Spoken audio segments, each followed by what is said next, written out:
આઝાદીના પર્વની આપ સૌને ખૂબ ખૂબ શુભકામનાઓ।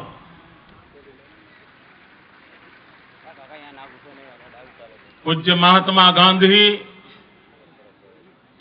સરદાર પટેલ અને લાખો આઝાદીના લડવૈયાઓએ દેશ માટે જે બલિદાન આપ્યા,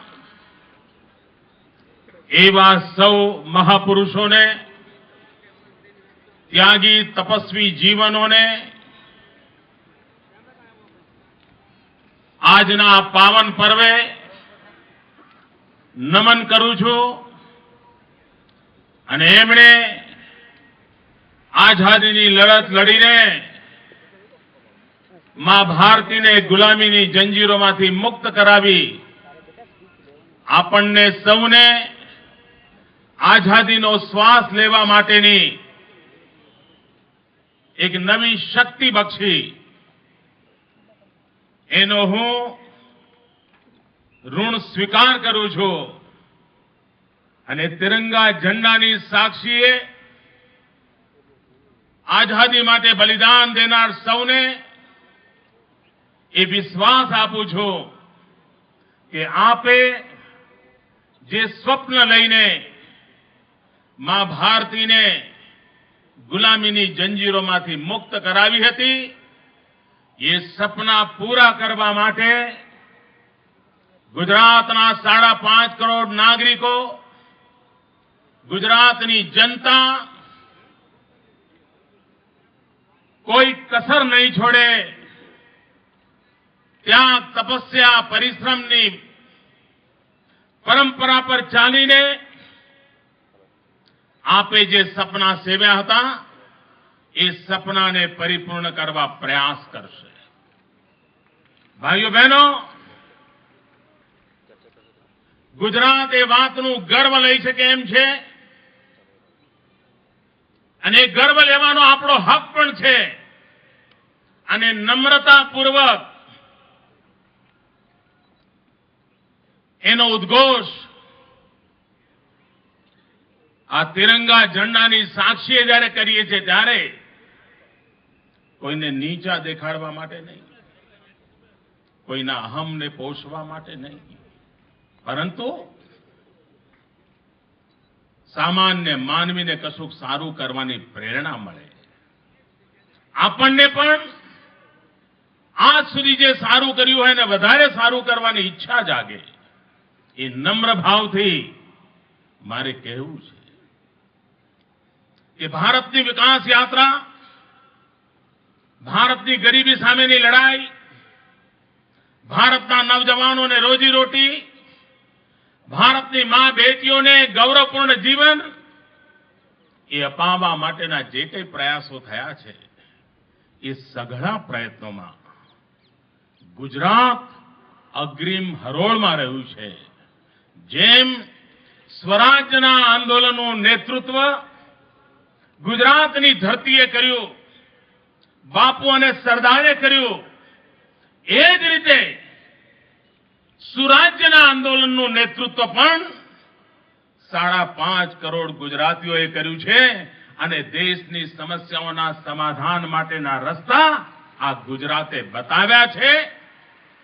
ગુજરાતે સ્થિતિ પલટી છે, એમાં 21મી સદીનો આ પહેલો દસકો સાચ અર્થમાં ગૌરવપૂર્ણ દસકો બન્યો છે, સ્વર્ણિમ દસકો બન્યો છે અને જે સારું છે, જે સાચું છે, જેને જનતા જનાર્દને અનુમોદ્યું છે, જેના માટે દેશ અને દુનિયામાં ગૌરવપૂર્ણ રીતે ચર્ચા થાય છે, એનું ગૌરવ એકે એક ગુજરાતી કરે અને અમારે મન ભારત માતાની સેવા આ જ ઉત્તમ સેવા છે કે અમારા રાજ્યને ઉત્તમ બનાવીને, અમારા રાજ્યને પ્રગતિશીલ બનાવીને દેશની ઉત્તમ સેવા કરવાનો મેં રસ્તો અપનાવ્યો છે। આજે સવારે ભારતના પ્રધાનમંત્રીનું લાલ કિલ્લા પરનું ભાષણ હું સાંભળી રહ્યો હતો। પ્રધાનમંત્રીએ દેશને કહ્યું કે કૃષિ ક્ષેત્રે કશું કરવાની જરૂર છે અને એમણે એમ કહ્યું કે જો કૃષિ વિકાસ દર આપણે 4%એ પહોંચાડી શકીએ તો હિન્દુસ્તાનના ગામડાની, હિન્દુસ્તાનના કિસાનોની અને આ દેશની સેવા થશે. આ આજે પ્રધાનમંત્રી બોલ્યા છે. ભાઈઓ બહેનો, આ દેશના પ્રધાનમંત્રી, આ દેશની દિલ્હીની સરકાર 4% કૃષિ વિકાસ દર થવાનું સપનું સાકાર થાય એના માટે લાલ કિલ્લા પરથી તિરંગા ઝંડાની સાક્ષીએ દેશને અપીલ કરે છે. જ્યારે બીજી બાજુ આપણું ગુજરાત, આપણું ગામડું, આપણો કિસાન એણે એટલો પુરુષાર્થ કર્યો, પરિશ્રમ કર્યો કે 21મી સદીનો પહેલો દસકો 2001 થી 2010 ગુજરાતે કૃષિ વિકાસ દર 9% કરતા વધારે કરીને સમગ્ર દેશને દિશા બતાવી છે.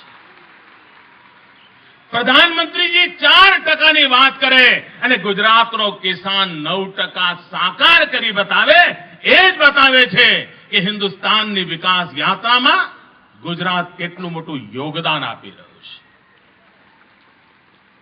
ભાઈઓ બહેનો, દુઃખની બાબત છે કે એક તરફ કૃષિ વિકાસ દરની ચર્ચા ચાલતી હોય, મોંઘવારીના કારણે ગરીબ માનવી પીસાતો હોય, મધ્યમ વર્ગનો માનવી પણ મહિનાનો તાળો મેળવી ન શકે એવી જિંદગી જીવવા માટે મજબૂર બન્યો હોય, ત્યારે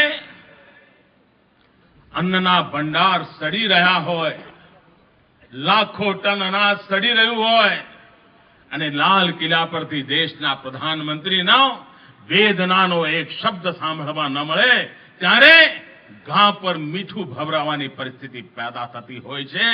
કાશ દેશના પ્રધાનમંત્રીએ મોંઘવારીની સામે લડવા માટેનો કોઈ કાર્યક્રમ ઘોષિત કર્યો હોત, સડી જતા અનાજને બચાવવા માટેની કોઈ યોજના બનાવી હોત, કૃષિ ઉત્પાદન માટે ખેડૂતોને શું મદદ મળી શકે એની કોઈ ચર્ચા કરી હોત, સિંચાઈની કોઈ યોજનાઓની વાત કરી હોત, તો દેશને આજે 15મી ઓગસ્ટ જુદી રીતે ઉજવવાનો આનંદ મળ્યો હોત. પરંતુ કમનસીબે તમને જાણીને આશ્ચર્ય થશે ભાઈઓ, આજે ખેડૂતો યુરિયાના ખાતર માટે થઈને યુરિયા મેળવવા માટે તલસી રહ્યા છે. 6 વર્ષ થયા હિન્દુસ્તાનની સરકારે યુરિયાના ઉત્પાદનમાં 1 કિલો યુરિયા વધારવાનો કોઈ કામ નથી કર્યું. એક તરફ યુરિયાની માંગ હોય અને બીજી બાજુ યુરિયાના ઉત્પાદનની દિશામાં કશું જ ન થતું હોય, તો એવા સંજોગોમાં આ બિચારો ખેડૂત આસમાન પર નજર રાખીને જિંદગી જીવવા મજબૂર બનતો હોય છે. ગુજરાતે ખેડૂતની પડખે ઉભા રહીને વિજ્ઞાનને એના ગર્ભ દરવાજે લઈ જઈને એક નવી ક્રાંતિનું સર્જન કર્યું છે. એ દિશામાં પ્રયાસ થઈ રહ્યો છે. ભાઈઓ બહેનો, આઝાદીનું પર્વ છે અને ત્યારે રાષ્ટ્રની ચિંતા ગુજરાતને પણ હોય. કાશ્મીરમાં જે બની રહ્યું છે એ ઘટના બાબતે મારે ગંભીરતાપૂર્વક કહેવું છે. શ્રીનગરના જે હાલાત બન્યા છે એ બાબતે પણ મારે ચેતવવું છે. દિલ્હીની સરકાર એ બાબત સમજી લે કે કાશ્મીરની સમસ્યા એ અલગાવવાદી તત્વો અને દિલ્હીની સરકાર વચ્ચેની સમસ્યા નથી. કાશ્મીરનો મુદ્દો હિન્દુસ્તાનના 100 કરોડ દેશવાસીઓની દિલો જાન લાગણી વાળો વિષય છે અને એની બાબતમાં કંઈ પણ કરતા પહેલા 100 કરોડ દેશવાસીઓને વિશ્વાસમાં લેવા પડશે. અલગાવવાદી તત્વો સાથે વાતો કરીને, ઓટોનોમીની ચર્ચા કરીને નવા સંકટો પેદા કરવા સામે આઝાદીના લડવૈયાઓને યાદ કરીને હું દિલ્હીની સરકારને ચેતવવા માંગુ છું.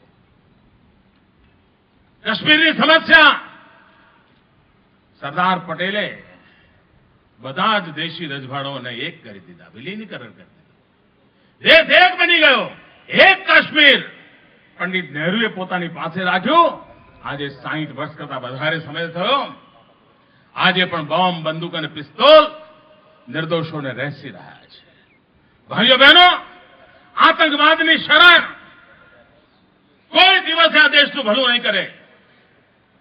આતંકવાદને તો લાલ આંખ કર્યા પછી જ આતંકવાદ ઠેકાણે આવવાનો છે. અમેરિકાએ કરી બતાવ્યું. 9/11 પછી અમેરિકાએ જે પગલા લીધા, જે રીતે કાયદા સુધાર્યા, જે રીતે એક કદમ ઉઠાવ્યા, ત્યાર પછી એક પણ ઘટના કરવાની આતંકવાદીઓ હિંમત નથી કરી શક્યા. હમણાં અમેરિકાનો એક રિપોર્ટ બહાર પડ્યો છે. અમેરિકા યુએન દ્વારા રિપોર્ટ બહાર પડ્યો છે કે ભારતના જે કાયદાઓ છે એ કાયદાઓ આતંકવાદ સામે લડવા માટે નબળા કાયદાઓ છે. 18મી સદીના કાયદાઓથી 21મી સદીના પડકારોને ન પહોંચી વળાય એવું યુએનનો એક રિપોર્ટ હમણાં 2 અઠવાડિયા પહેલા પ્રગટ થયો છે. આપ વિચાર કરો, જો દિલ્હીની સરકાર આતંકવાદ સામે મક્કમ નિર્ધાર કરવા માંગતી હશે તો ભાઈઓ બહેનો, આ ગુજરાતની જનતા આતંકવાદ સામે લડનાર દરેક શક્તિની સાથે ઉભા રહેવા તૈયાર છે. આજે પ્રધાનમંત્રી નક્સલવાદને વિનંતી કરે છે કે આપ વાતચીતના ટેબલ પર આવો. એક બાજુ પ્રધાનમંત્રી એમ કહેતા હોય કે હિન્દુસ્તાનની સૌથી ગંભીર સમસ્યા હોય તો નક્સલવાદ છે, માઓવાદ છે, અને બીજી બાજુ નક્સલવાદને ખાત્મો બોલાવવા માટે, જવાનિયાઓને નક્સલવાદની ચુંગાલમાંથી બહાર લાવવા માટે કોઈ નક્કર યોજના ન હોય. દિલ્હી સરકારમાં બેઠેલા લોકો જ વિભાજિત હોય.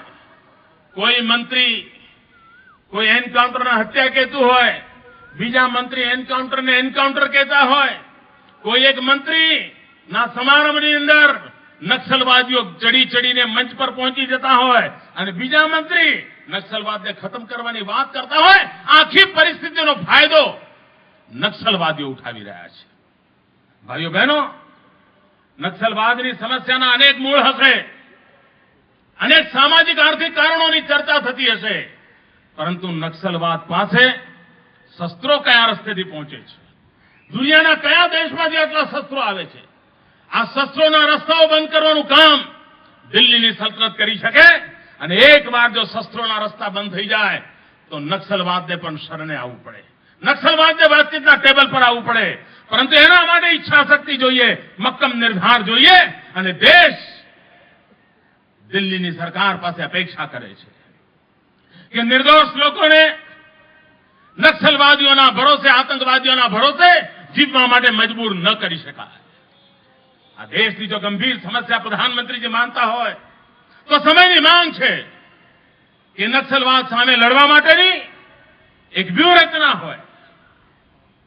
રાજ્યો અને દેશ નિશ્ચિત દિશામાં આગળ વધતા હોય, એક સહમતિનું વાતાવરણ હોય, પરંતુ એ બનાવવામાં દિલ્હીની સલ્તનત નિષ્ફળ ગઈ છે.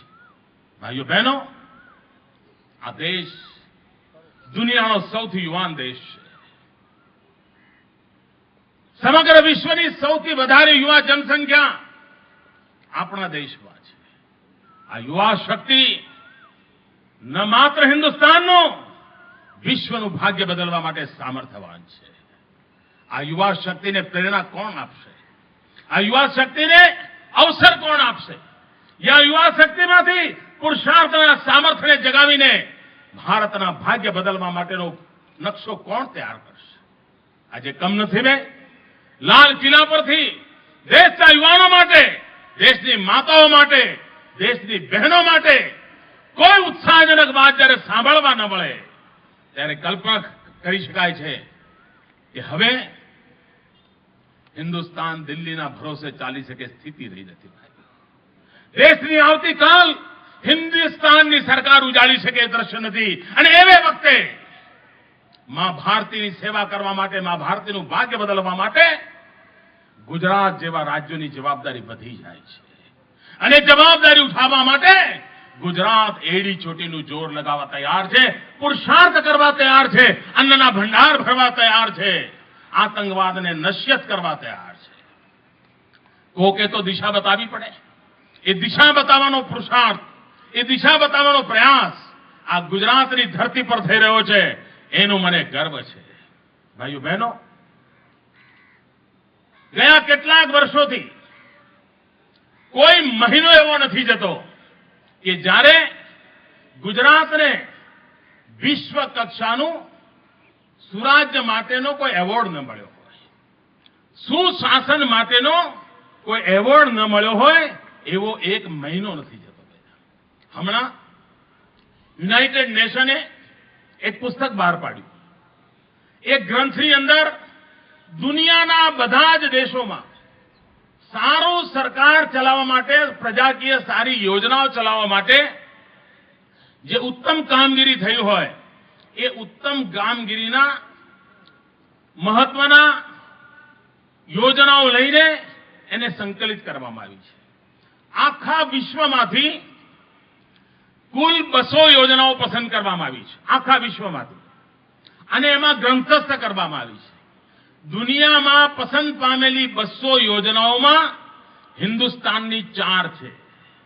અને ભાઈઓ બહેનો, મને વાતનું ગર્વ છે કે હિન્દુસ્તાનની કુલ 200માં 4 હિન્દુસ્તાનની અને 4માં 2% માત્ર બે યોજનાઓ ગુજરાતની છે. 50% હિસ્સો ગુજરાતનો છે ભાઈઓ, ઉત્તમ યોજનાઓ માટે જેનો વિશ્વએ સ્વીકાર કર્યો છે. ગરીબ માનવી સુધી પીવાનું શુદ્ધ પાણી મળે, વાસ્મોની યોજના હોય, યુનાઇટેડ નેશન એવોર્ડ આપે, સામાન્ય માનવીને વાહન વ્યવહારની અંદર તકલીફ ન પડે, સારી વાહન વ્યવહારની સુવિધા મળે, બીઆરટીએસને દુનિયાની શ્રેષ્ઠ સંસ્થાઓ એવોર્ડ આપે, માતા મૃત્યુ દર ઘટે, શિશુ મૃત્યુ દર ઘટે, ગરીબ માનવી સુવાવડમાં મૃત્યુ ન પામે,